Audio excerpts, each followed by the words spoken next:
चाहिए।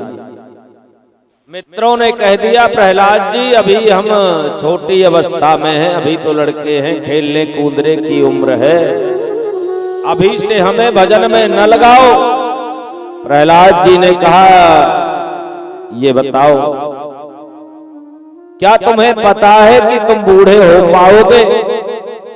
क्या तुम्हें पता है तुम्हारा अगला क्षण कैसा होगा?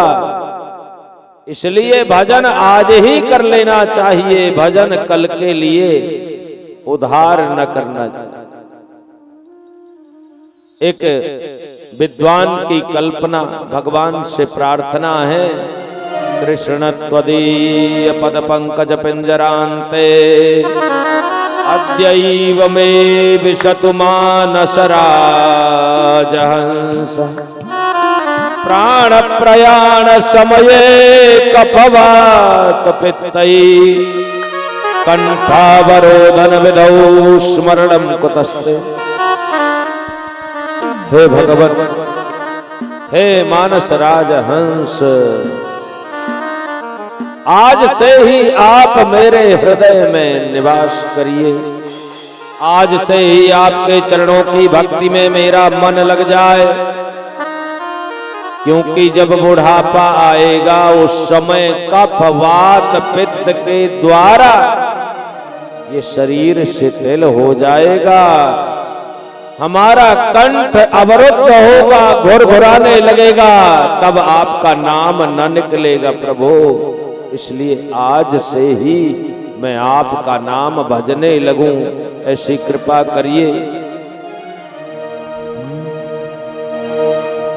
भजन कर मस्त जवानी में बुढ़ापा किसने देखा है? भजन कर मस्त जवानी में बुढ़ापा किसने देखा है? भजन कर मस्त जवानी में बुढ़ापा किसने देखा है? भजन कर मस्त जवानी में बुढ़ापा किसने देखा है? बुढ़ापा किसने देखा है? बुढ़ापा किसने देखा है? बुढ़ापा किसने देखा है? बुढ़ापा किसने देखा है? भजन कर मस्त जवानी में बुढ़ापा किसने देखा है? भजन कर मस्त जवानी में बुढ़ापा किसने देखा है?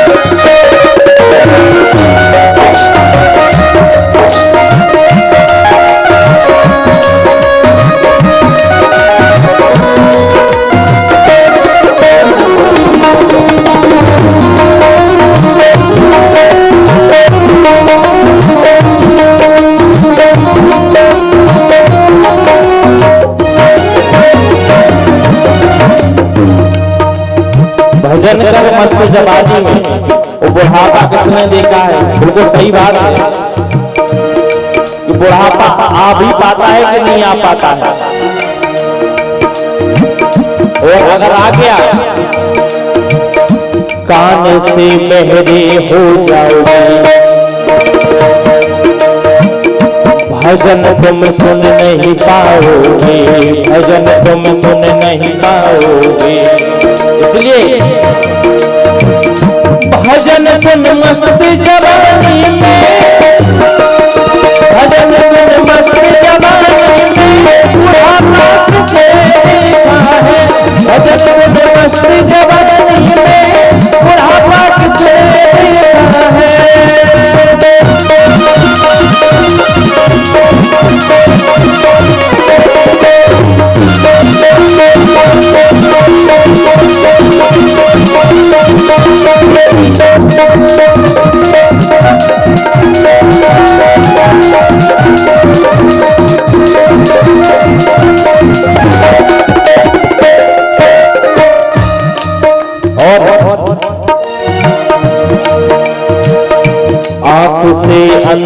हो जाओगे।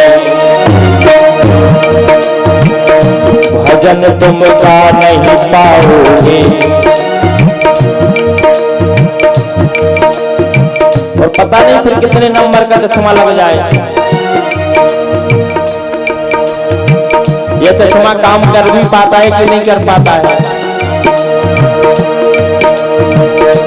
आंख से अंधे हो जाओगे। भजन तुम कर नहीं पाओगे। भजन तुम कर नहीं पाओगे। इसलिए दर्श कर मस्त जवानी में बुढ़ापा किसे लेगा। मस्त जवानी में बुढ़ापा किसे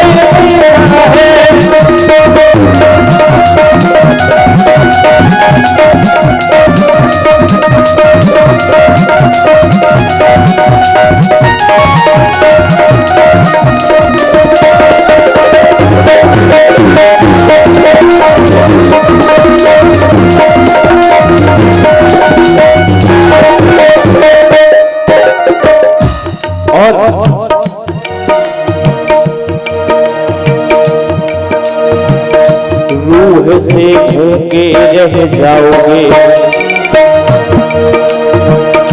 हाथ से लूले हो जाओगे। हाथ से लूले हो जाओगे। माला कर नहीं पाओगे। वो माला कर नहीं पाओगे। इसलिए दान कर मस्त जवानी में बुढ़ापा किसने देखा है। भजन कर मस्त जवानी में बुढ़ापा किसने देखा है। बुढ़ापा किसने देखा है। बुढ़ापा किसने देखा है। बुढ़ापा किसने देखा है। बुढ़ापा किसने देखा है। भजन कर मस्त जवानी में बुढ़ापा किसे देखा है। भजन कर मस्त जवानी में बुढ़ापा किसे देखा है। बुढ़ापा किसे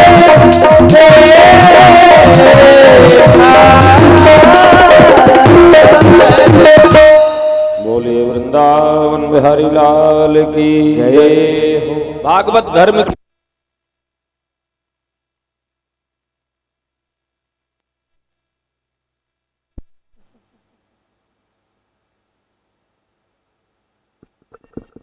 ओम ओम। भागवत धर्म की शिक्षा प्रहलाद जी ने अपने सभी बाल मित्रों को दिया। गुरुकुल पूरा ऐसा लगने लगा जैसे भजन मंडली हो। सब नाच रहे हैं, कोई गा रहे हैं, कोई गृणन कर रहे हैं, कोई रुदन कर रहे हैं, अश्रुधारा बह रही है। जय श्री राधे। तो जब पुनः राजमहल लौटे तो इस बार हिरण्यकश्यप ने कहा, ये बताओ मेरे गर्जना से तो इंद्रादिक देवता डरते हैं। तीनों लोकों में कोई नहीं जो मेरे सामने मुझसे मुकाबला कर सके। मैं तो देवराज इंद्र के सिंहासन में भी बैठ चुका हूं।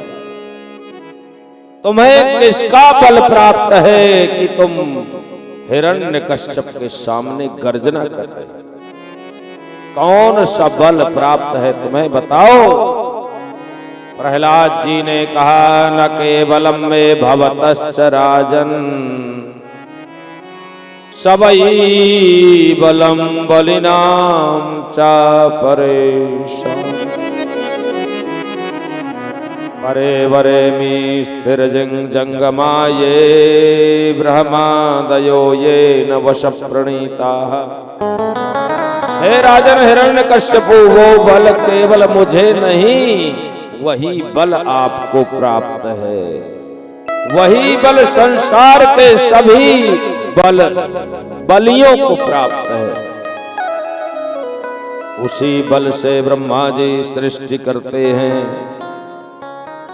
विष्णु पालन करते हैं, शंकर संहार करते हैं। उसी बल से शेष नाग धरती को धारण करते हैं। जा बल शीश धरत सहसानन, अंडकोश समेत गिरिकानन।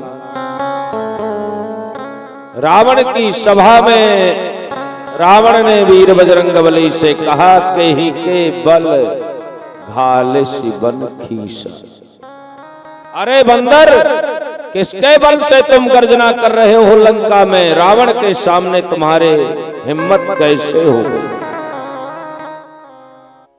हनुमान जी ने कहा, सुनो रावण,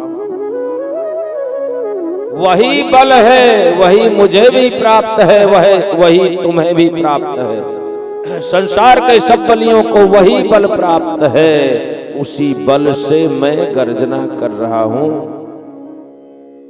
जाके बल लवलेशते जिते हूं चराचर झारी, तासुदूत में जाकर हर आने हूं प्रिय नारी। उसी बल से तुम भी गर्जना कर रहे हो, उसी बल से मैं भी। जिनके बल से तुमने तीनों लोकों को जीत लिया, जिनकी धर्म पत्नी जगत जननी जानकी का हरण करके ले आए, उन्हीं का दूत हूं मैं, और उन्हीं के बल से मैं गर्जना करता हूं। जय श्री राम की ध्वनि नारा लगाया बजरंगबली भगवान ने। आज प्रहलाद जी गर्जना करते हैं कि वही बल मुझे भी प्राप्त है।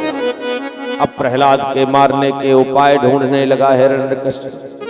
दिग्गजई दंडसु कैश्च, दिग्गज हाथियों के पैरों तले दबवाया गया, जहरीले सर्पों से डुसवाया गया, बड़े ऊंचे पर्वतों से धक्का देकर नीचे गिराया गया। अभिचार मंत्रों के माध्यम से, तांत्रिक क्रियाओं से मारने का प्रयास मारण मोहन मंत्रों से भी किया गया। कोई उपाय कारगर नहीं हुआ। तब हिरण्यकश्यप ने कहा, मेरी बहन है, उसका नाम है ढूंढा। बाद में उसी को होलिका कहने लगे। उसको वरदान प्राप्त है, अग्नि में भी कूद जाए तो अग्नि उसे जलाएगी नहीं। बहुत सा ईंधन इकट्ठा किया गया और ढूंढा को बैठाया गया। प्रहलाद को लेकर उसकी बुआ बैठ गई अग्नि में, अग्नि जला दी गई। इतनी तेज अग्नि की पवन प्रेरित अग्नि, जैसे गैस बिल्डिंग की अग्नि जलती है, इतनी तेज। प्रहलाद जी से पूछा गया, तुमको कैसा लग रहा है? उन्होंने कहा, मुझे ऐसा लग रहा है जैसे तालाब के बीच में बैठा हुआ हूं, चारों तरफ से शीतल शीतल हवा आ रही। ये अग्नि मुझे जला नहीं रही, मुझे शीतलता मिल रही। प्रहलाद जी तो सुरक्षित बैठे हैं, भगवान का नाम जप कर रहे हैं।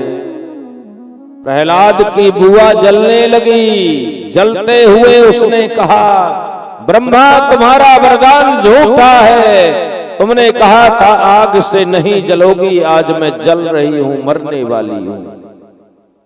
ब्रह्मा जी ने तुरंत जवाब दिया, न भारती में मृषोपलक्षते न में हर्षि कारण पतंत सत्पथे। ढूंढा, मेरी वाणी कभी झूठ नहीं बोलती। मैंने वरदान दिया था किसी प्राणी के रक्षा के लिए, किसी के प्राण बचाने के लिए। तुम आग में भी कूद जाओ तो आग तुम्हें जलाएगी नहीं, पर तुमने यहां विपरीत काम किया है। तुम प्रहलाद को मारने के लिए अग्नि में बैठी हो, इसलिए तुम जल रही हो। आज मेरा वरदान काम नहीं कर रहा।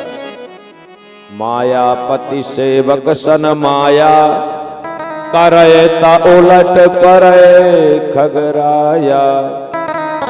भगवान के सेवक के साथ जो छल करता है, जो भी माया करता है वो माया उलट कर उसी के पास जाती है, उसी को हानि पहुंचाती है। प्रहलाद जी स्वस्थ हैं, बच गए, कोई उपाय कारगर नहीं हुआ। पुनः प्रहलाद को हिरण्यकश्यप ने बुलाया, कहा बेटा तुम्हारा परमात्मा कहाँ है? क्वासौ, वो कहाँ है? प्रहलाद जी ने कहा सर्वत्र, सब जगह है, अत्र तत्र सर्वत्र। प्रश्न किया हिरण्यकश्यप ने, यदि स सर्वत्र कस्मास्तंभे न दृश्यते, यदि तुम्हारा परमात्मा सर्वत्र है, कण कण में विद्यमान है, तो इस खंभे में क्यों नहीं दिखाई दे रहा? प्रहलाद जी ने मन ही मन भगवान का स्मरण किया और कहा, हे प्रभु, यदि मैंने सच्चे मन से आपके चरण कमलों की भक्ति की है, वेदों का अकाट्य प्रमाण है कि सर्वम खलवेदम ब्रह्म, तो आज आप आकर इस खंभे में विराजमान हो जाइए। प्रहलाद जी ने नृसिंह भगवान की प्रतिष्ठा कर दिया खंभे में। भगवान तो कण कण में है, घट घट में है, पर वो सबको क्यों नहीं मिलते? प्रति खंभन में नरसिंह बसे, पर काढ़ी वे को प्रहलाद का है। तो हर खंभे में नरसिंह, पर प्रहलाद जैसा प्रतिष्ठा करने वाला भक्त चाहिए। जहां गदा का प्रहार किया, तुरंत तड़तड़ की आवाज हुई, वो खंभा फट गया। गदड़ गड़ गड़ गड़ानो खंभ फाटो, चरचरानो निकसो नरनाहर को, रूप अति भयानो है। भयानक रूप प्रकट हो गया, न मृगम न मानुषम, न वो मनुष्य है न पशु है, वो नृसिंह है, नरसिंह है। बोलिए नरसिंह भगवान की जय। प्रतप्त चामी कर चंडलोचन, ऐसा लग रहा है जैसे तपाया हुआ सोना चमचमाता है, वैसे नरसिंह भगवान का शरीर चमचमाता है। बड़ा भयंकर स्वरूप, बड़ी भयंकर दाढ़ें हैं, लपलपाती जिह्वा और कमर तक लटकते हुए उनके केश। नेत्रों से ऐसा लग रहा है जैसे पूरा विश्व भस्म हो जाए, अग्नि की ज्वाला निकल रही है। ऐसे भगवान नरसिंह ने हिरण्यकश्यप को उठाया, जाकर राजमहल की चौखट में ले गए, देहली में। अब ये बोलिए नरसिंह भगवान की जय।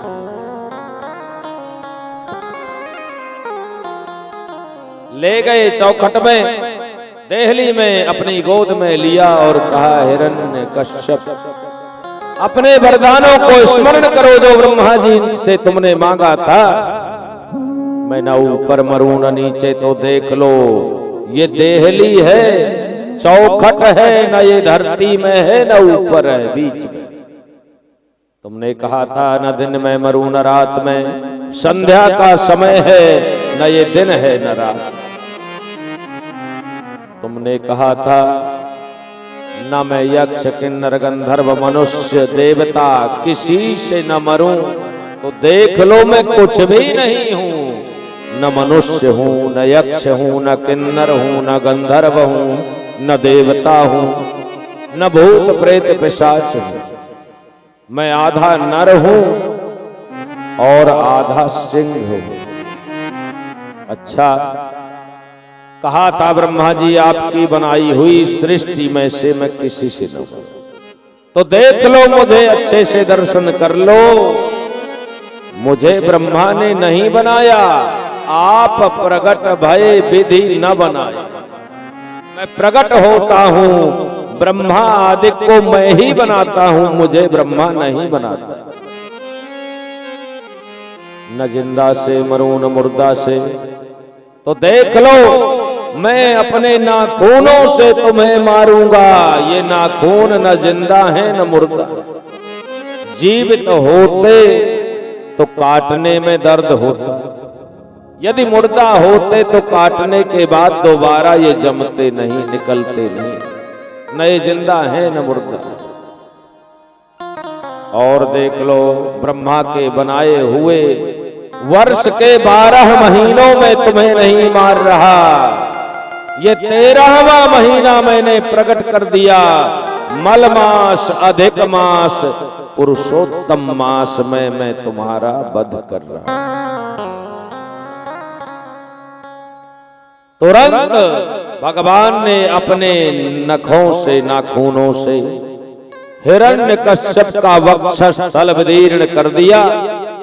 इसकी आंतें निकल आई तो आंतों को माला जैसे धारण कर लिया। भगवान का नाम आंत्रमाली हो गया। बोलिए आंत्रमाली भगवान की जय। हिरण्यकश्यप का वध कर दिया भगवान नरसिंह ने। और बड़ा भयंकर स्वर निकल रहा है। जाकर बैठ गए राज सिंहासन में। नेत्रों से अग्नि की ज्वाला निकल रही है। ब्रह्मादिक देवता पहुंचे। प्रभु इस रूप का संवरण करिए, इस क्रोध का शमन करिए, पूरा विश्व जल जाएगा प्रभु। लक्ष्मी माता को ब्रह्मा जी ने भेजा। 16 श्रृंगार 12 आभूषण करके सुंदर स्वरूप में आई। देखा तो देखती रह गई। ऐसा स्वरूप तो हमने कभी देखा ही नहीं। इतने भयंकर भगवान हैं। चितवत सरोज मानो अंग जात खानो है। लक्ष्मी को लगा मानो ये मुझे खा जाएं। लौट गई। प्रहलाद को देवताओं ने भेजा। प्रहलाद तुम ही जाओ, तुम्हारे कहने से ही प्रभु का क्रोध शांत होगा। हाथ जोड़कर प्रहलाद जी क्षमा मांगने लगे। भगवान ने कहा प्रहलाद मैं जब क्षमा करूंगा पूरे विश्व को, जब तुम मुझे क्षमादान दे दो। आज मेरा क्षमा का कोष खाली है। प्रभु आपने गलती क्या किया? भगवान ने कहा क्षन्तव्य मेंग यदि चागमने विलंब।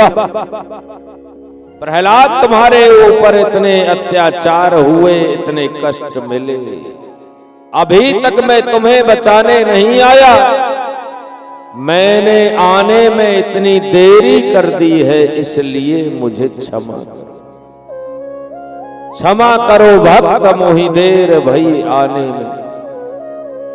ऐसा परमात्मा किसी देश, किस विश्व में, किस स्थान में होगा? इतना उदात्तम चरित्र की अपने भक्त से क्षमा मांग। ऐसे भगवान हमारे नृसिंह भगवान। प्रहलाद जी ने कहा प्रभु यदि मेरे क्षमा करने से पूरा विश्व को शांति मिलती है तो मैंने क्षमा कर दिया। प्रहलाद जी स्तुति करने लगे। भगवान नृसिंह ने कहा वरदान मांगो। प्रहलाद जी ने कहा बिल्कुल नहीं, वरदान न मांगूंगा।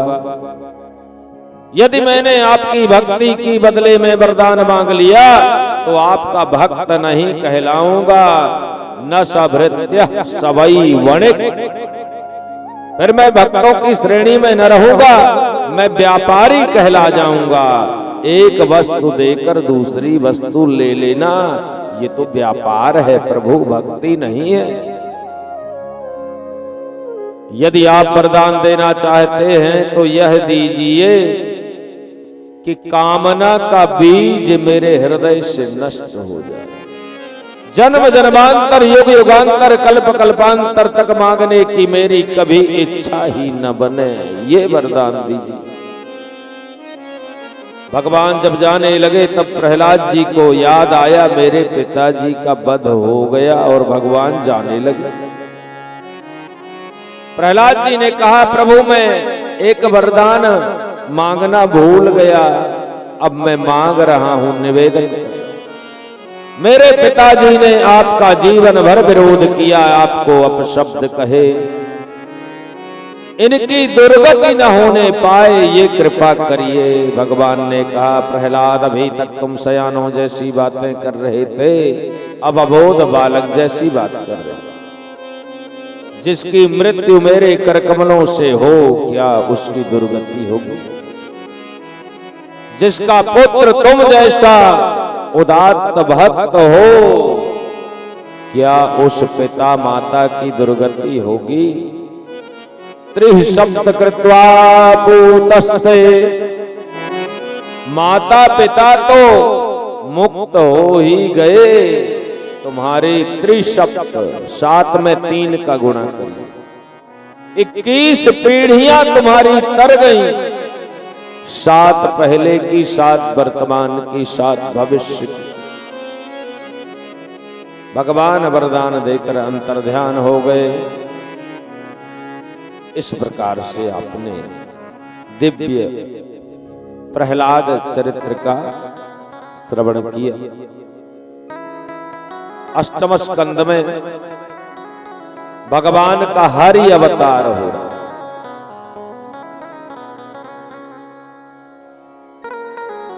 गजेंद्र सरोवर में स्नान करने के लिए रोज जाता था, जल क्रीड़ा करता था। आज जब पहुंचा तो ग्राह ने उसका चरण पकड़ लिया और जल की गहराई में ले जा रहा है। डूबने वाला है गजेंद्र, थोड़ी सी सूंड बची है जल के ऊपर। दैव संयोग से सूंड में कमल का पुष्प ले लिया। नारायणाखिल गुरो भगवन नमस्ते। अनंत कोटि ब्रह्मांड नायक हे जगत गुरु श्री कृष्ण नारायण, आपको नमस्कार। आप मेरे प्राणों की रक्षा करिए प्रभु, कृपा करिए त्राहि मां। जजाप परमम जाप्यम प्राग जन्मन्यनुशिक्षितम। गजेंद्र ने जो पूर्व जन्म में शिक्षा पाई थी वही मंत्र जप रहा है, पूर्व जन्म का जो अभ्यास है। भगवान प्रसन्न हो गए और गरुड़ में आए। ग्राहाद विपाटित मुखादरणा गजेंद्रम, उस ग्राह को और गज को दोनों को जल से निकाल दिया, दोनों को मुक्त कर दिया। पहले ग्राह की मुक्ति क्यों हुई, गज की पहले क्यों नहीं हुई? गज तो उनका भक्त है। भक्तों की भावना है कि गजेंद्र तो भगवान का भक्त है, पर ग्राह गजेंद्र का चरण पकड़ लिया है, इसलिए भगवान ने पहले ग्राह को मुक्त किया जो उनके भक्त का चरण पकड़े। बाद में गजेंद्र का भी मोक्ष हुआ। इस प्रकार से भगवान का ये हरि अवतार है। बोलिए हरि भगवान की जय। एक बार दुर्वासा जी स्वर्गलोक पहुंचे। देवराज इंद्र अपने सिंहासन में बैठे हुए थे, गंधर्व गा रहे थे, अप्सराएं नृत्य कर रही थी। मगन होकर वो नृत्य संगीत में आनंद ले रहे। दुर्वासा जी पहुंचे, इंद्र तो व्यस्त हैं संगीत में, किसी ने अभिवादन नहीं किया। दुर्वासा जी को क्रोध आ गया, बोले देवता श्री भ्रष्ट हो जाएं, श्राप देकर और लौट गए। देवताओं की सब संपदा समुद्र में चली गई, माता लक्ष्मी भी समुद्र में चली गई। अब देवता त्राहिमाम करते हुए नारायण की शरण में गए। भगवान ने उपाय बताया, देवता दैत्य दोनों में संधि हो जाए, मिलजुल कर यदि मंथन करें तो पुनः संपत्ति, पुनः रत्न प्राप्त हो जाए। दैत्यों के पास देवता गए, प्रस्ताव रखा संधि का। दैत्य मान गए, मंदराचल पर्वत को मथानी बनाया गया, वासुकी नाग को रस्सी बनाया गया। देवता दैत्य उठा रहे हैं मंदराचल को, नहीं उठा पाए, उसी के भार में दब गए, घायल हो गए। भगवान गरुड़ में सवार होकर आए, एक हाथ से मंदराचल को उठाया, ले जाकर समुद्र के तट में रख दिया। अब मंथन होना है, देवता दैत्य सब एकत्रित हो गए। मथानी के रूप में मंदराचल को समुद्र के अंदर जल में डाला गया। वासुकी नाग रस्सी बन गया। वो मथानी कहीं ठहर ही नहीं रही, नीचे को जा रही। भगवान ने एक रूप और धारण किया, कच्छप रूप में आकर अपनी पीठ नीचे से लगा दिया तो मथानी अपने स्थान में आ गई। मंथन का कार्य शुरू हुआ, मंथन चलने लगा। अब जब मंथन हुआ तो हविर्धानी ततो भवत, कामधेनु गाय निकली जो ऋषियों को दी गई। उच्चई श्रवा घोड़ा निकला जो राजा बलि को दे दिया गया। ऐरावत हाथी इंद्र को दे दिया गया।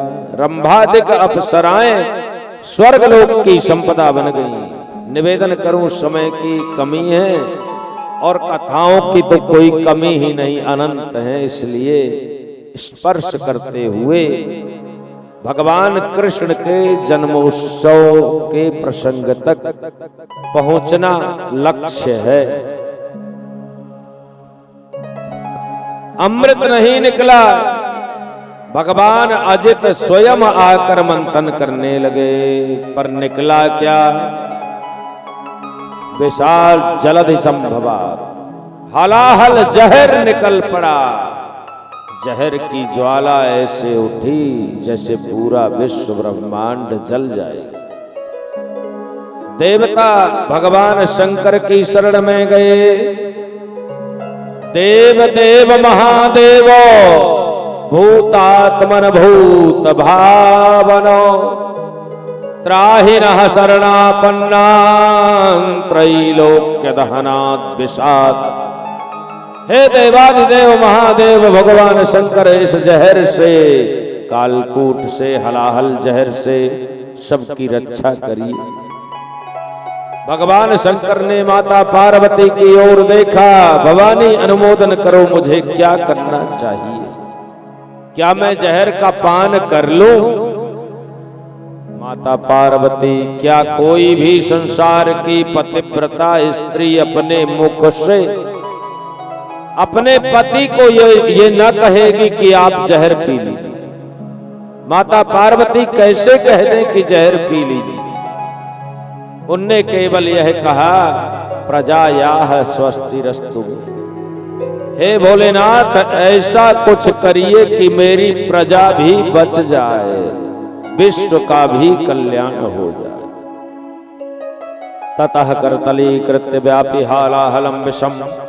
ऐसे अंजलि में लेकर भगवान शंकर ने हालाहल जहर का पान कर लिया। उनके ओंठों से कुछ एकाध दो बूंद नीचे जो गिरी, वही सांप, बिच्छू, ततैया और भी जितने जीवों ने पान कर लिया, सब जहरीले हो गए। कंठ में उस जहर को रख लिया, न अंदर जाने दिया न बाहर। इसलिए भगवान का नाम हो गया नीलकंठ। बोले नीलकंठ भगवान की जय। पुनः समुद्र का मंथन होने लगा। चंद्रमा निकला जो भगवान शंकर के मस्तक में विराजमान हो गया। इतने में ऐसे बिजली की चमचमाहट हुई कि सबके नेत्र बंद हो गए। विद्युत सौदामिनी यथा ततश्चाविर्भूत साक्षात् श्री रमा भगवत परा। माता महालक्ष्मी का प्राकट्य हो गया। बोले लक्ष्मी माता की जय। हाथ में वरमाला लिए और प्रकट हो गई। देख रही हैं किसको मैं वरमाला डालूं। कुछ चिरायुर्नहि तत्र मंगलम, कुछ देवताओं को देखा बड़ी आयु वाले हैं, कुछ ऋषि बड़ी आयु वाले हैं, लेकिन उनका शरीर मंगल नहीं है, सुंदर नहीं। उत्तर दिशा की ओर देखा तो मेरु शिखर बट छाया ऋषि लोमस आसीन। लोमस ऋषि का दर्शन हो गया, जिनने कई ब्रह्मा देख लिए अपने सामने। एक ब्रह्मा की आयु में लोमस ऋषि का एक रोम गिरता। किम्नो मृत्यु करिष्यति, मृत्यु को चुनौती देते हैं, ये मौत हमारा क्या बिगाड़ लेगी। दीर्घायु तो है पर शरीर अच्छा नहीं है, सुंदर नहीं है। कुछ दैत्य भी सुंदर हैं लेकिन इनकी आयु नहीं। देवता सुंदर हैं तो किसी में त्याग नहीं, किसी में तपस्या नहीं, किसी में स्वभाव अच्छा नहीं। कोई न कोई कमी सब में माता लक्ष्मी को देखने को मिली। भगवान विष्णु की ओर देखा, माता लक्ष्मी कहती हैं मैं जिसे चाहती हूं वो तो मेरी ओर देख ही नहीं रहा। तब भी हठ पूर्वक माता लक्ष्मी ने वरमाला भगवान नारायण के कंठ में डाल दिया। मंगलम भगवान विष्णु मंगलम गरुड़ध्वजः मंगलम पुंडरीकाक्षः मंगलाय तनोहरि। बोले लक्ष्मी नारायण भगवान की जय। लक्ष्मी माता भगवान नारायण को प्राप्त। भगवान नारायण ने अपने हृदय में हमेशा हमेशा के लिए माता लक्ष्मी को निवास दे दिया। और श्री वत्स रुचिर वनमाला, श्री वत्स जो चिन्ह है वो माता लक्ष्मी का निवास स्थान है। अब पुनः मंथन होते होते अंतिम में धन्वंतरि ख्याता आयुर्वेद दिग्गज भाग, आयुर्वेद के आचार्य महाराज धन्वंतरि जो भगवान विष्णु के अंशावतार के रूप में प्रकट हुए, दिव्य कलश में अमृत लेकर दैत्यों ने तुरंत अमृत का कलश छीन लिया। अहम पूर्वम नत्वम नत्वमिति प्रभु। दैत्यों की ये सभ्यता है, आसुरी सभ्यता। अहम पूर्वम अहम पूर्वम। यदि कोई वस्तु देवताओं के पास जाएगी तो दैवी सभ्यता ये है कि पहले आपको दीजिए, पहले आपको, पहले आप। ये दैवी सभ्यता है, सनातन सभ्यता है। कोई भी वस्तु आए तो पहले हम न पाएं, पहले और किसी से शुरू करें। पर आसुरी सभ्यता है पहले मैं, पहले मैं, पहले मैं। उन दैत्यों ने छुड़ा लिया कलश और लड़ाई लड़ रहे हैं पहले मैं।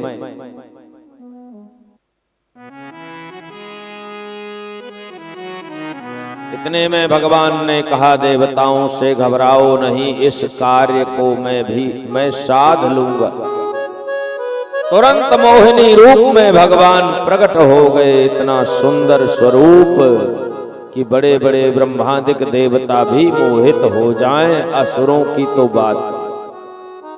वो स्वरूप देखा, अपने नूपुर छम छम की आवाज करती हुई धीरे धीरे चलती हुई दैत्यों की ओर पहुंची तो अपने साड़ी के पल्लू से ऐसे हवा करते हुए आगे बढ़ी। हाथ में गेंद लिए ऐसे खेल रहे। दैत्य सब मोहित हो गए। हे देवी कौन हो, आप परिचय बताओ। भगवान ने कहा पहले तुम परिचय बताओ, तुम कौन हो। बताया अहम वयम कश्यप दायाद, हम सभी कश्यप ऋषि के संतान हैं। मोहिनी भगवान ने कहा तुम कैसे कश्यप ऋषि की संतान हो भाई? तुम समुद्र के तट में स्वतंत्र विचरण करती हुई स्त्री पर तुमने विश्वास कर लिया, तुम कैसे कश्यप ऋषि के पुत्र हो? स्वतंत्र स्त्री का विश्वास नहीं करना चाहिए, ऐसा शास्त्र कहता है। और स्त्री जीवन में कभी स्वतंत्र नहीं रहती। पिता रक्षति कौमारे भर्ता रक्षति यौवने पुत्रस्तु ह्यस्थविरे भावे न स्त्री स्वातंत्रमर्हति। जब स्त्री कन्या रूप में होती है तो माता पिता के द्वारा उसकी रक्षा की जाती है। जब युवा होती है तो विवाह के बाद पति के द्वारा उसकी सुरक्षा की जाती है। जब बूढ़ी हो जाती है तो पुत्रों के द्वारा इसकी सेवा और सुरक्षा की जाती है। पर जीवन में स्त्री कभी स्वतंत्र नहीं होती। मैं स्वतंत्र स्त्री गमन कर रही हूं समुद्र के तट में, तुमने मेरा विश्वास कर लिया। दैत्यों ने कहा अवश्य देवी, हम तुम्हारा विश्वास करते हैं, चाहे कारण जो भी हो। मोहिनी भगवान ने कहा तो ये अमृत का कलश मुझे देंगे? दैत्यों ने कहा अवश्य, आप तो सर्वस्व ले लीजिए, ये सब आपका है। कलश ले लिया। दैत्यों से कहा तुम इस पंक्ति में बैठ जाओ। देवताओं को कहा आप इस पंक्ति में बैठ जाओ। अमृत का बंटवारा कर रहे हैं, परोसने वाले हैं। दैत्यों को समझाया भैया ऐसा करो, तुम अभी शुरुआत में अमृत न लो। अभी ये ऊपर का पतला पतला अमृत है, ये ज्यादा अच्छा नहीं होता। नीचे का गाढ़ा अमृत आपको मिलेगा। देवताओं को ये फीका अमृत पिला देने दो। देवताओं को अमृत का बंटवारा करने लगे। परोसते परोसते सूर्य चंद्रमा के बीच में स्वरभानु नाम का दैत्य देवताओं के बीच में बैठा था। सूर्य चंद्रमा ने इशारा कर दिया भगवान ये दैत्य है। तुरंत तलवार लेकर उसका सिर धड़ से अलग कर दिया। अमृत चला गया था तो शरीर के दो टुकड़े हुए, दोनों जीवित हैं आज भी। एक राहु बन गया, एक केतु बन गया। राहु को अमृत भी विष के समान है, शरीर दो टुकड़ा हो गया। भगवान शंकर को विष भी अमृत के समान।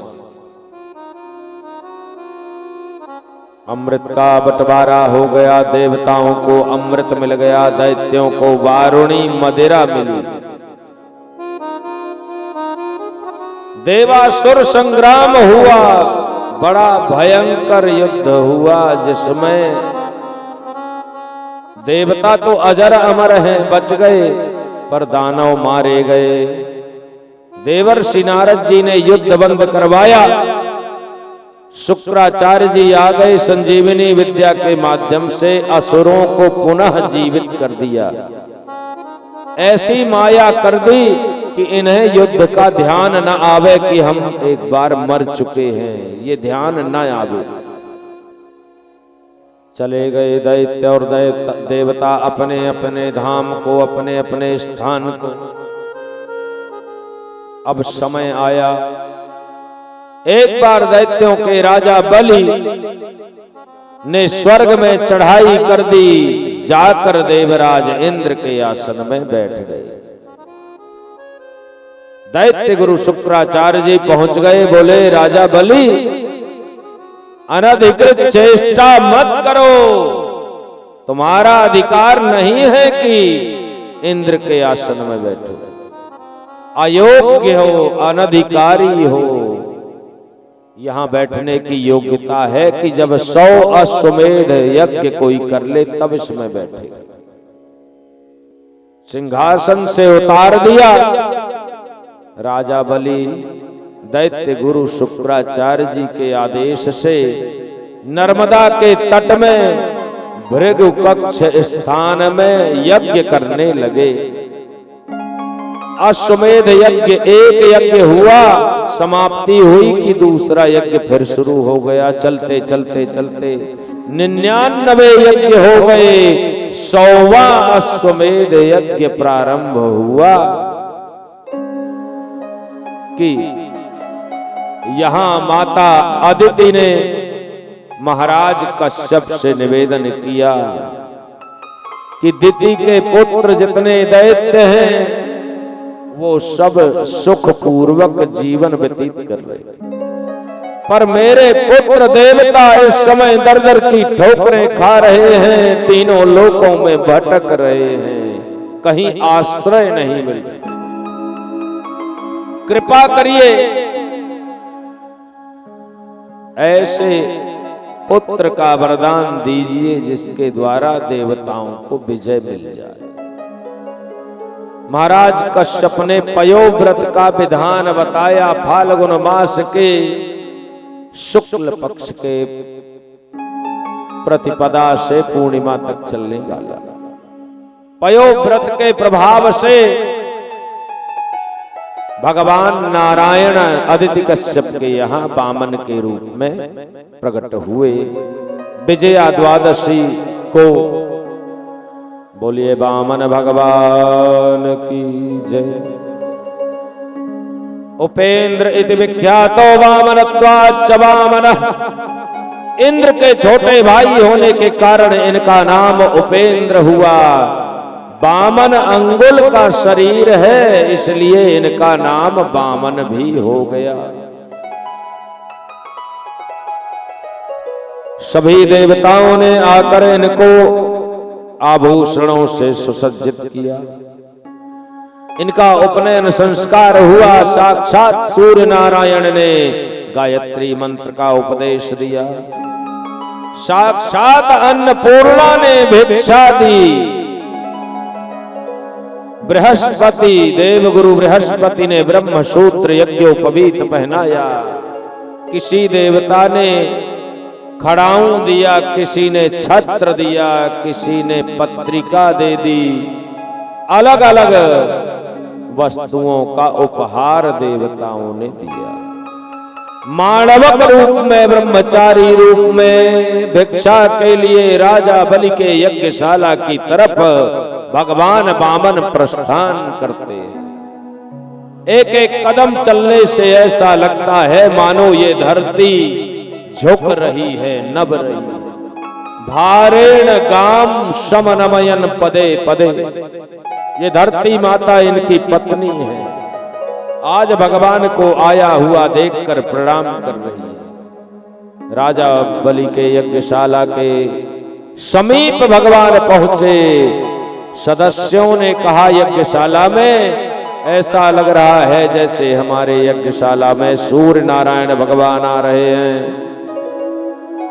शुक्राचार्य जी ने कहा ये सूर्य नहीं है, माया मानव को हरि। माया का मानवक आया है ब्रह्मचारी। महाराज भगवान वामन को आया हुआ देखकर राजा बलि ब्राह्मणों के सहित वेद ध्वनि करते हुए स्वागत के लिए बाहर पहुंचे। जाकर प्रणाम किया ब्राह्मण देवता को और निवेदन किया ब्रह्मन् किम करवाणि वह। ब्रह्मर्षीणां तपः साक्षान् मन्ये त्वार्य वपुर्धरम्। हे ब्राह्मण देवता, आपका आगमन हुआ, आपका स्वागत वंदन अभिनंदन है। आपका आगमन मेरे पुरुषार्थ से नहीं हुआ, ये मेरी तपस्या का फल नहीं है। ये ऋषि महर्षि जितने मेरे यज्ञशाला के ब्राह्मण देवता हैं, इनकी तपस्या का प्रभाव है कि आपका दर्शन मैं पा रहा हूं। अद्य नः पितरस्तृप्ता अद्य नः पावितं कुलम् अद्य शिष्टः तत्रयं यद भवान् आगतो गृहात्।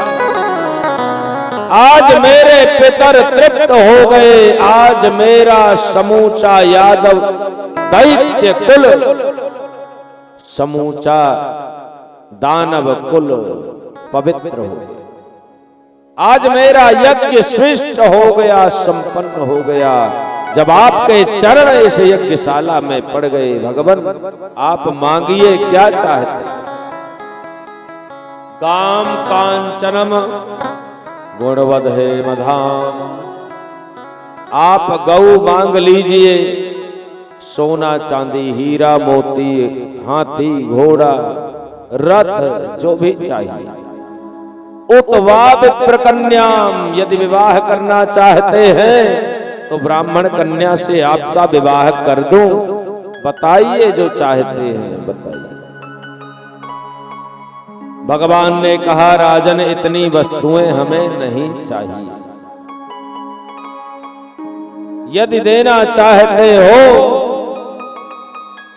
तो हमें 3 पग पृथ्वी दे दो, केवल हमारे गुजर के लिए, जीवन यापन के लिए। सम्मितानि पदामम, हे दैत्यराज बलि मेरे छोटे छोटे पैरों में 3 पग पृथ्वी दे दे। राजा बलि ने कहा अहो ब्राह्मण दायादो वाचस्ते वृद्ध सम्मता, बालोयं बाल समति स्वार्थम प्रत्यबुधो यथा। अरे ब्राह्मण देवता, आप मांगने के प्रति अबोध हैं, मांगने का ज्ञान आपको नहीं है कि कैसे दाता से क्या मांगना चाहिए। आप नहीं जानते मैं त्रिलोकी का ईश्वर हूं, त्रिलोकी का स्वामी हूं। मुझसे ऐसा मांग लेते कि फिर दुनिया में कहीं किसी से मांगना न पड़ता। मुझसे 3 पग पृथ्वी मांग रहे हो, ये तो दाता का भी अपमान है। भगवान ने कहा सुनो सुनो राजन बलि, तुम ऐसे वचन क्यों न कहो। तुम ऐसे उदार कुल में तुम्हारा जन्म हुआ, तुम्हारे कुल में हिरण्याक्ष हुआ। येन जातो हिरण्याक्ष चरण्ये के माम मही, तीनों लोकों में विजेता हुआ, विश्व विजेता हिरण्याक्ष। नात्मानम जैनम मेने तद्वीर्यम भूर्यन स्मरन, विष्णु भगवान अपने आप को इससे विजयी नहीं मानते कि मैं इससे जीत गया हूं। वध तो कर दिया हिरण्याक्ष का, लेकिन अपने आप को आज भी पराजित मानते हैं कि कैसे पीठ में मेरे प्रहार दिया था कि आज भी दर्द हो रहा है। हिरण्यकश्यप हुए, विरोचन महाराज हुए, जिनने देवताओं से कहा मेरा सिर भी मांग लो मैं दे दूंगा। तुम्हारे कुल में तुम्हारे पितामह प्रहलाद हुए, जैसे आकाश मंडल में चंद्रमा ताराओं के बीच, वैसे प्रहलाद जी हैं। क्यों न ऐसी बातें कहो, तुम तो उदार कुल के हो, लेकिन हमें 3 पग ही धरती चाहिए। त्रिभिक्रमैरसंतुष्टः द्वीपेनापि प्रपूर्यते। देखिए राजा बलि, हम संतोषी ब्राह्मण हैं और यदृच्छा लाभ तुष्टस्य तेजो विप्रस्य वर्धते। जो मिल जाए उसी में प्रसन्न होने वाले संतोषी ब्राह्मण का तेज बढ़ता है। इसलिए हम संतोषी हैं, हमें 3 पग धरती में ही संतोष है। देना चाहा राजा बलि ने, शुक्राचार्य जी ने रोक दिया। राजन गलती मत करना, ये कोई साधारण बटू नहीं है, ब्रह्मचारी नहीं है। कश्यपादितेर जातो देवानाम कार्य साधक। अदिति कश्यप के यहाँ जन्म लेने वाले ये देवताओं का कार्य बनाने वाले ये साक्षात विष्णु हैं, हरि हैं, माया मानव को हरि। देखिए एक किंवदंती है कि शुक्राचार्य जी का एक नेत्र फूटा हुआ है। ऊपर का एक नेत्र फूटा हो या न फूटा हो, पर हृदय का एक नेत्र अवश्य फूटा है। हमारे जैसे दो नेत्र ऊपर ये व्यवहारिक हैं, संसार को देखने के लिए ये ऊपर के नेत्र, वैसे हमारे हृदय में भी दो नेत्र हैं। एक नेत्र का नाम है ज्ञान, एक का वैराग्य। तो शुक्राचार्य जी का ज्ञान नेत्र बड़ा दिव्य है। इनको जानने को मिल गया कि ये साक्षात विष्णु हैं। इनका ज्ञान मजबूत है, जान गए कि माया मानव को हरि ही। वेद में लिखा है त्रीणि पदा विचक्रमे विष्णुर्गोपा अदाभ्या अतो धर्मानि धारय। भगवान वामन रूप में आएंगे, 3 पग पृथ्वी मांग कर, और देवताओं का संसार का कल्याण करेंगे, धर्म की रक्षा करेंगे। पर वैराग्य रूपी नेत्र कमजोर है, फूटा हुआ है, रोक रहे हैं, मत दो इनको, कुछ भी न दो। राजा बलि ने कहा जिसे मैं कह देता हूं उसको वो वस्तु देता हूं। मैं अपनी वाणी झूठ नहीं होने दूंगा। समझाया कि धन को 4-5 भागों में खर्च करना चाहिए। बहुत समझाया। झूठ बोलने का पाप कुछ स्थानों में नहीं लगता। स्त्री सुनर्म विवाहे चौवृत्त्यर्थे प्राण संकटे गो ब्राह्मणार्थे हिंसायाम नान्यतम स्यात् जुगुप्सितम्। इन स्थानों में झूठ बोलने का पाप नहीं लगता। कौन बता रहे हैं? शुक्राचार्य जी। किस उद्देश्य से बता रहे हैं कि राजा बलिदान न करे। स्त्रियों से झूठ बोलने का पाप नहीं लगता।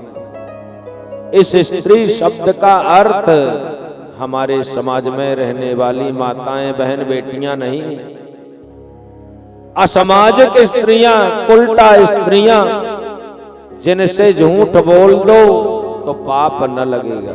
उनसे वादा कर दो इतने बजे मिलेंगे, न मिलोगे तो कोई पाप न लगेगा, पुण्य मिलेगा। नर्म मजाक में झूठ बोलने का पाप नहीं लगता। साले बहनोई कितना मजाक करते हैं। साला कहता है कि मैं इनका बहनोई हूं, तब भी पाप नहीं लगता, क्योंकि ये तो मजाक है। विवाहे किसी कन्या को अच्छा घर भर मिल रहा है, थोड़ा झूठ बोलने में काम बन रहा है तो पाप वहां नहीं लगेगा। गौ ब्राह्मण की हिंसा हो रही है, तुम्हारे झूठ बोलने में हिंसा बच रही है तो पाप न लगेगा, पुण्य मिलेगा। आजीविका वृत्ति संकट में है, झूठ बोलने में बच रही है तो पाप न लगेगा, पुण्य मिलेगा। ये दैत्य गुरु शुक्राचार्य जी के बातें हैं, नियम।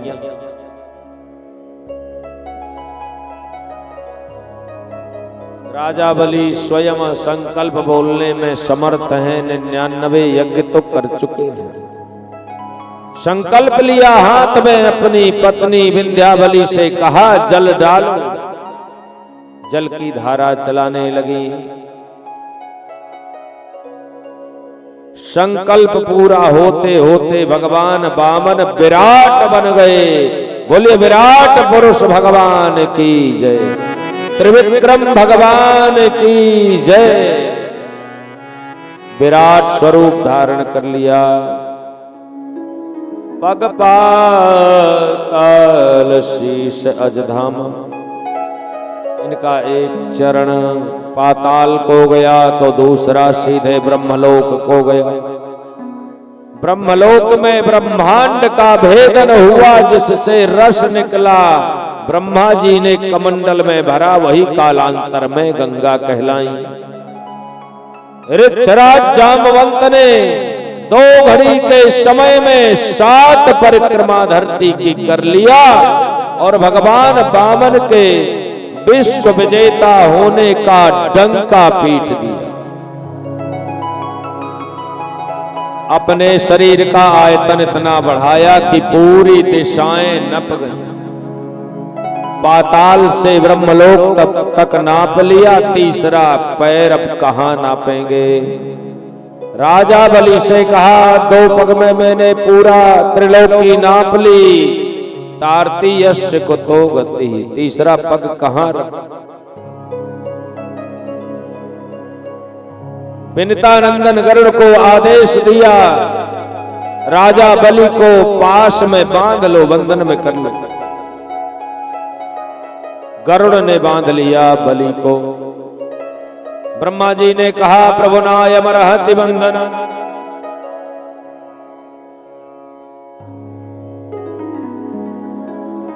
राजा बलि ने इतना बड़ा दान किया है, ये बंधन में जाने के योग्य नहीं है, प्रभु इसे छोड़ दीजिए। भगवान नहीं मान रहे।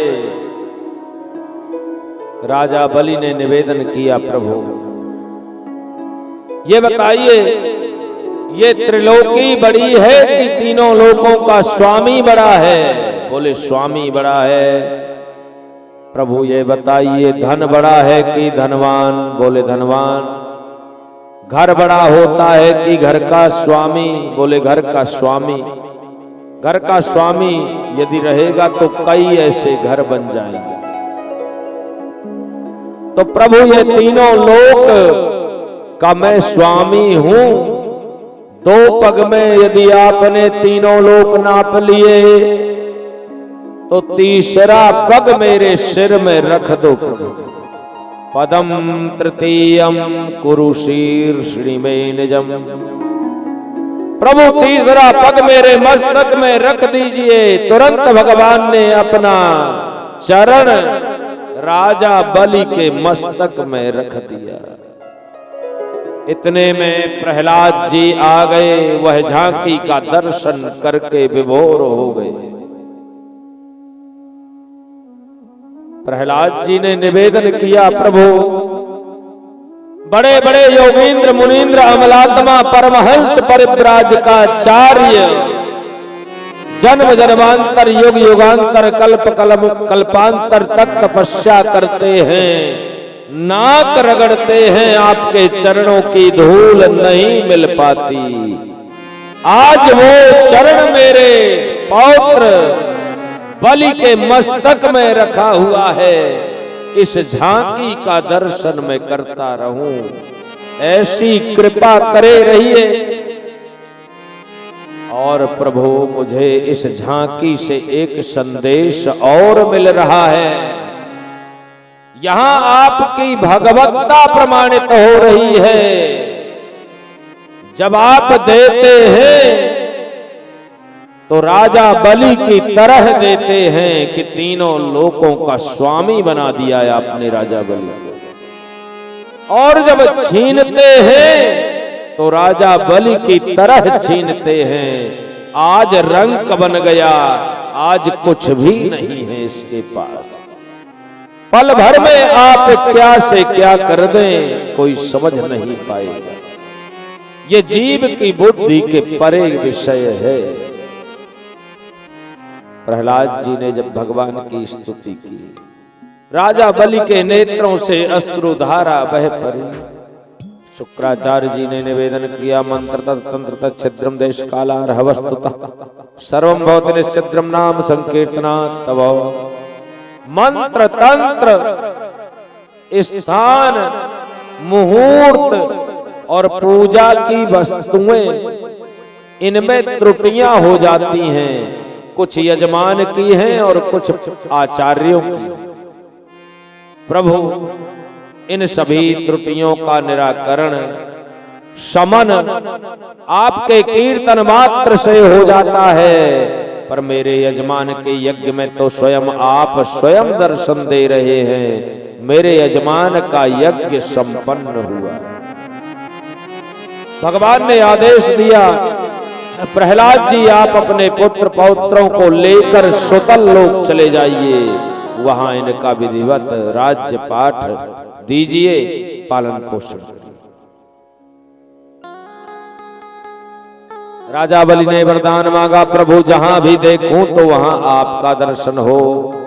भगवान ने राजा बलि को ब्रह्म दृष्टि प्रदान कर दी, नेत्रों में ही बस गए। कुछ भी देखेंगे राजा बलि तो भगवान का ही दर्शन होगा। सुतल लोक का राज्य मिल गया, बलि का यज्ञ संपन्न हुआ। भगवान का एक अवतार और हुआ अष्टम स्कंद में, मत्स्यावतार। राजा सत्यव्रत को प्रलय का दर्शन कराने के लिए मत्स्य रूप में भगवान अवतरित हुए। बोलिए मत्स्य भगवान की जय। नवम स्कंद में राजा परीक्षित ने कहा, हे प्रभु, सोम सूर्य वंशीय राजाओं के वंश का वर्णन करिए। तो चंद्र वंश सूर्य वंश के राजाओं का वर्णन करने के पहले सुखदेव जी कहते हैं, अपि वर्ष शतैरपि। कोई वक्ता चंद्रवंश सूर्य वंश के राजाओं के वंश का वर्णन विस्तार से करने लगे तो 100 वर्ष में भी पूरा होने वाला नहीं। इतना विस्तार।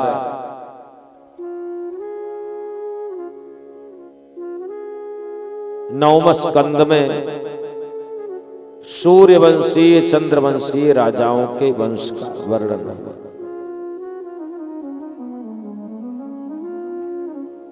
सूर्यवंश में इक्ष्वाकु से लेकर रघु, दिलीप, अंशुमान, भगीरथ आदि सगर के 60,000 पुत्र जो कपिल मुनि के श्राप से भस्म हो गए थे, महाराज भगीरथ की तपस्या से माता गंगा प्रसन्न हो गई। माता गंगा ने एक शर्त रखी, राजन धारयस्यति को वेगम, मेरा वेग कौन धारण करेगा? यदि मेरा वेग कोई धारण न कर पाया तो मैं रसातल चली जाऊंगी। हे राजन, मुझ में संसार के प्राणी आकर स्नान करेंगे मेरे जल में,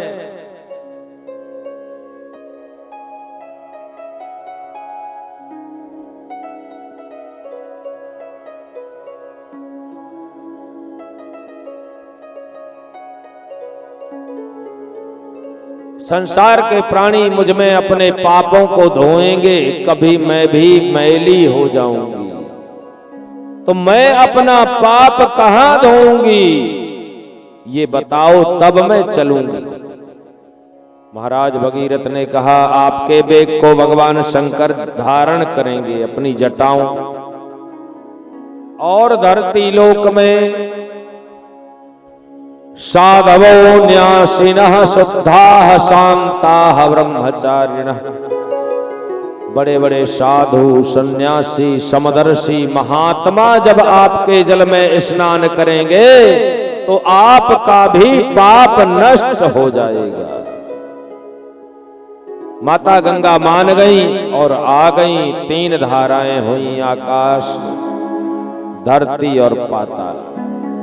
पाताल लोक में जाकर सागर के 60,000 पुत्रों के भस्म का स्पर्श गंगा जल से हुआ कि सब विमानों में बैठकर स्वर्ग लोक को जा रहे हैं। ब्रह्मदंड हता अपि, जो ब्राह्मण के श्राप से भस्म हो गए थे वो भी स्वर्ग पहुंच गए। ये गंगा का प्रभाव है। बोलिए गंगा मैया की जय। यहां चंद्रवंशी राजाओं में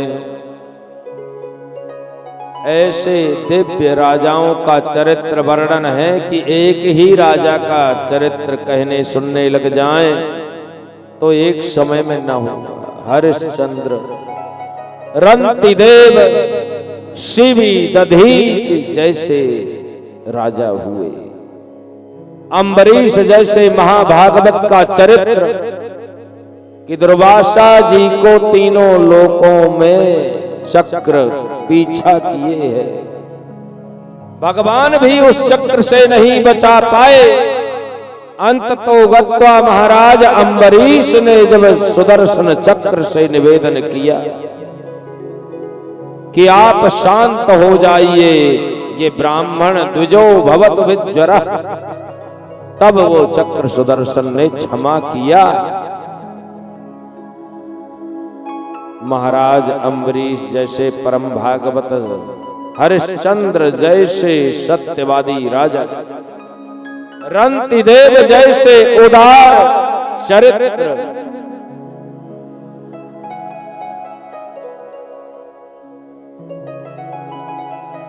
थोड़ा सा निवेदन करें भगवान श्री राम के अवतार का, इसके बाद सीधे प्रवेश करेंगे दसम स्कंद में, तो भगवान कृष्ण के जन्मोत्सव की कथा हो। प्रतीक्षा का आपका समय बस समाप्त ही होने वाला है। महाराज आज रघु फिर दशरथ की उत्पत्ति हुई। दशरथ जी के राम, लक्ष्मण, भरत, शत्रुघ्न, भगवान श्री राम के चरित्र को लगभग सब लोग सुन चुके हैं, कथाओं में, लीलाओं में देख चुके। समय नहीं कि पूरा भगवान राम का चरित्र कह सुन सकें। एक श्लोक के माध्यम से भगवान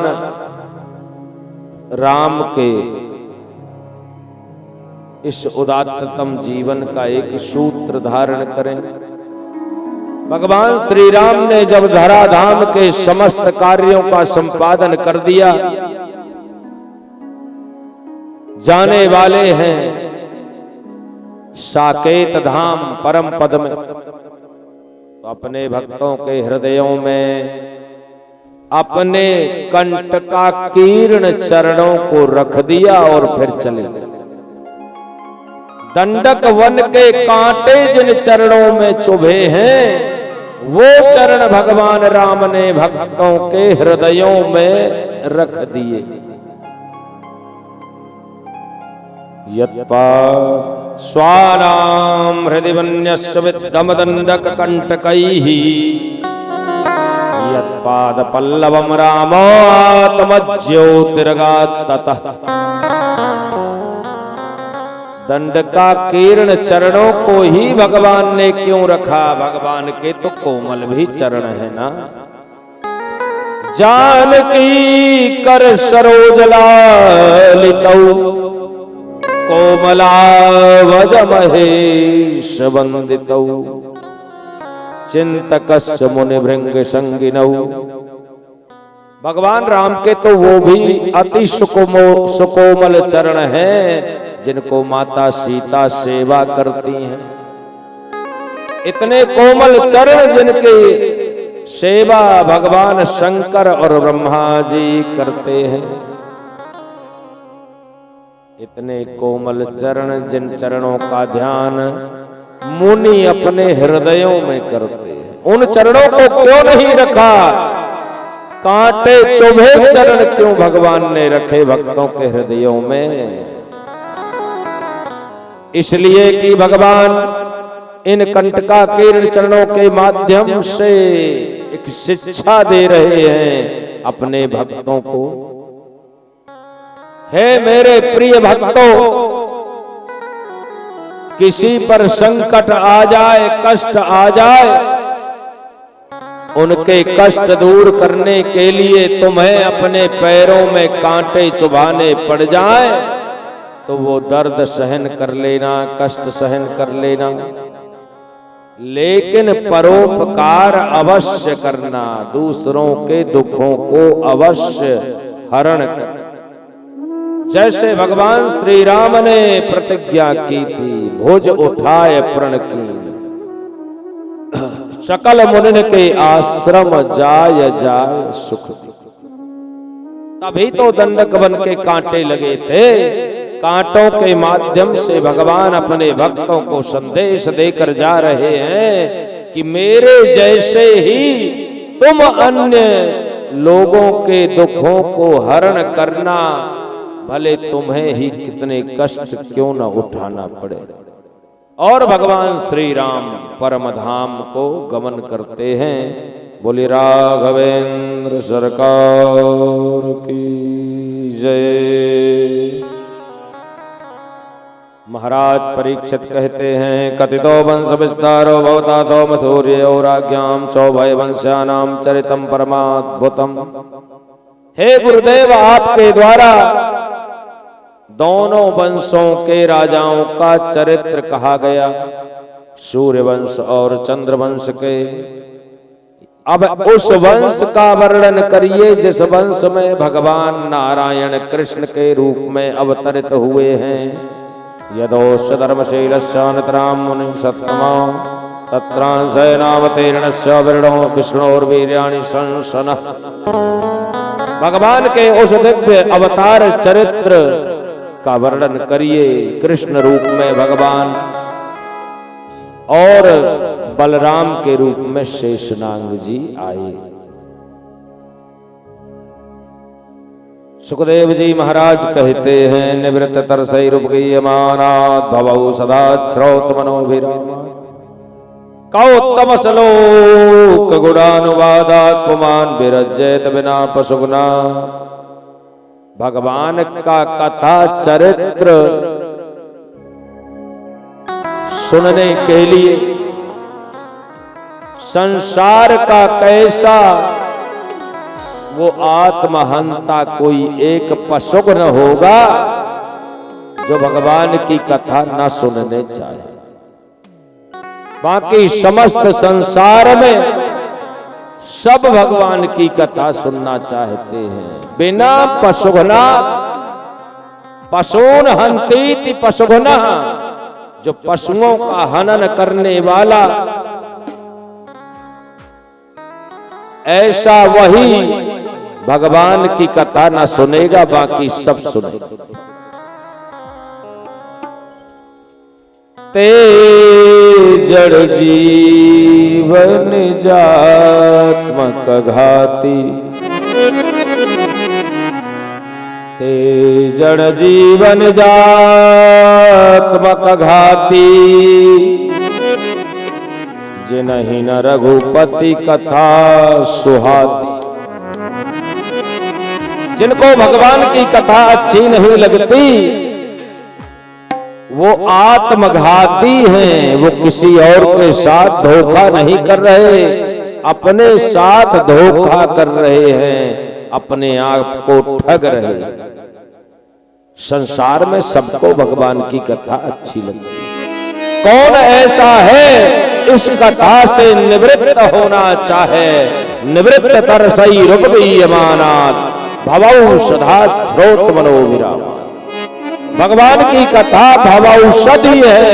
संसार रोग, संसार रूपी रोग के लिए औषधि के समान। देखिए, जो भगवान के नहीं है वो यहाँ वहां भटकते भटकते अपना जीवन पार कर लेते हैं, भगवान के चरणों का आश्रय नहीं लेते। पर जो भगवान के हैं, जैसे महाराज ध्रुव, जिनने भगवान का आश्रय लिया तो भगवान की कृपा हुई कि मृत्यु स्वयं उनके आगे सिर झुकाकर बैठ गई। मृत्यु के सिर पर पैर रख के ध्रुव महाराज विमान में चढ़ गए। ये आपके भक्तों पर आप ऐसी कृपा करते। महाराज सुखदेव जी अब कृष्णावतार का वर्णन करने लगे। जब धरती में पाप अत्याचार होने लगे तो गो रूप धारण करके ब्रह्मा जी की शरण में गई। गौरमुखी भूत्वा ब्रह्मांडम शरणम ययौ। और ब्रह्मा जी और वो धरती दोनों मिलकर भगवान शंकर की शरण में गए। जगाम सत्रिनयनम तीरम चीर पयोनिधे।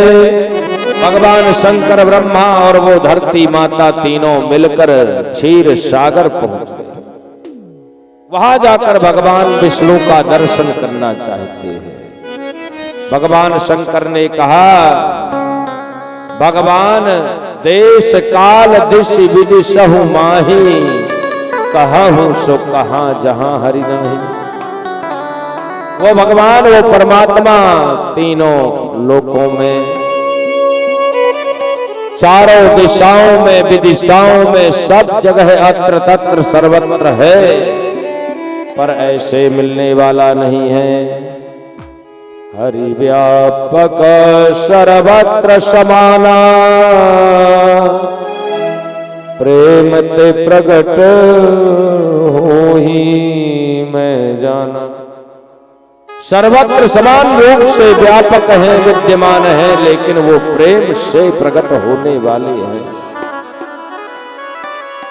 जब विनती किया देवताओं ने, धरती माता ने, तो भगवान प्रकट नहीं हुए। आकाशवाणी हो गई, हे ब्रह्मादिक देवताओं, चिंता मत करो, वो समय आने वाला है जब मैं स्वयं अवतार धारण करके धरती का भार कम करूंगा, धर्म की स्थापना करूंगा, साधुओं की रक्षा करूंगा, दुर्जनों का विनाश करूंगा।